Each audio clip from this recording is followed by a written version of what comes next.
Good morning, I'm Craig Melvin in for Jose Diaz-Balart. An incredibly busy morning here on the Rundown. First, Egypt is launching a second wave of punishing airstrikes against ISIS in Libya, seeking revenge for the brutal execution of 21 Christians seized by the terrorist group. It's the first time since the 1990 Gulf War that Egypt has publicly acknowledged foreign military intervention.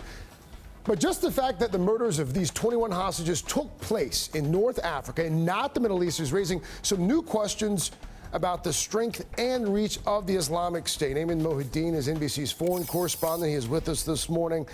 First of all, let's talk about the significance over what has happened over just the last 48 hours. Yeah, there was these group of Egyptian Christians who are among the thousands who work in Libya. They had been missing, kidnapped, feared kidnapped for the past several weeks. Yesterday, late afternoon, local time here in the U.S., a video emerged online belonging to ISIS showing the brutal execution of several of those men.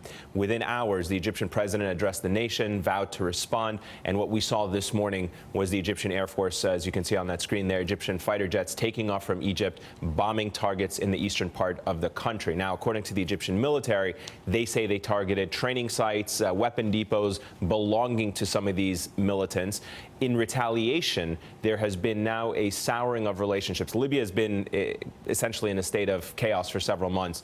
The government in Tripoli has ordered thousands of Egyptians to leave the country in fear of response for what might happen, because it's creating this tension, as you mentioned, now for the first time, foreign military intervention by Egypt. Over the past week, we've seen Jordan and Egypt publicly join the fight against ISIS. How big of a deal is that? It's going to be tested by time, is really going to be the deciding factor. These are very important in the short term, that they're both getting militarily involved. They're getting involved on two different fronts. Jordan, obviously, in the theater of operations with the United States in Iraq, Syria, and elsewhere.